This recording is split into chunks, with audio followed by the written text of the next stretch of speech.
Let's talk about the real side of being a lash tech, not just the glamorous Instagram side of it, but the things I wish I knew before I even picked up my first pair of tweezers. If you're thinking about becoming a lash tech or you're just getting started, I'm going to share 5 things that I wish I knew sooner. Hi, I'm Rain, the creator of the Lash Look app. On here, I post tips and tricks about the lash industry for beginner lash techs that are actually useful. Let's get right into it. Number 1 is that lashing is not easy money. For whatever reason, there's this misconception that you're going to take one course, start charging $100 per set, and then boom, you're booked and busy. In reality, it takes so many months to even get good. You're going to be lashing on friends, taking a lot of free clients, stressing over retention, and there's going to be a lot of thoughts if you're even cut out for it. Lashing takes a lot of patience, practice, and time to get better. And if I did know this from the beginning, then I probably would have respected the craft a little bit more. Number 2 is that your back, neck, and eyes will suffer. I don't know why no one really talks about this part of lashing, but I think that it's a really important thing to know, especially for beginners,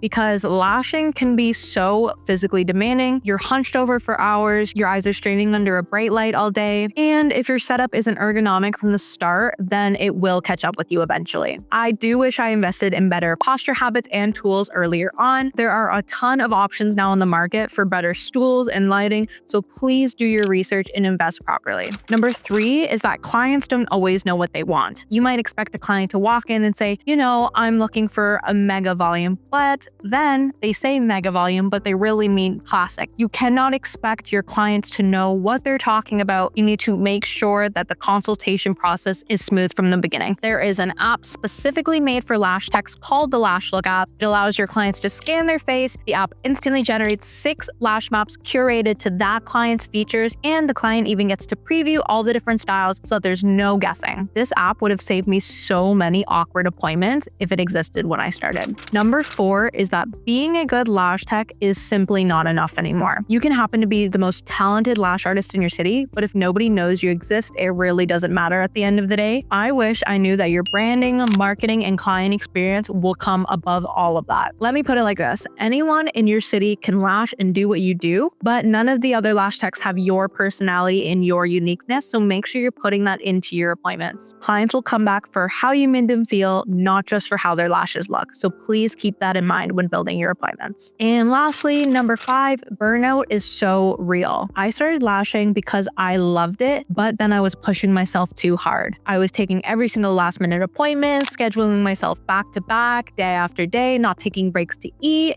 and eventually I did lose the love for it. I do wish I protected my energy and time a bit better because boundaries are really important, so please put those in place at the beginning. And that's it. Those are the 5 things I wish I knew before I started lashing. I think knowing those things would have prepared me a bit better for what I was actually committing to and maybe a little bit of a reality check. It is one of the most amazing careers and I would recommend it to anyone thinking about doing it, but just know it is not always easy. And for some reason, no one talks about the hard parts until you're already in it. Let me know in the comments what you wish someone would have told you before you started lashing, and if you're looking for more lash tips and tricks, especially for beginners, please give me a subscribe. I post every week. Bye for now.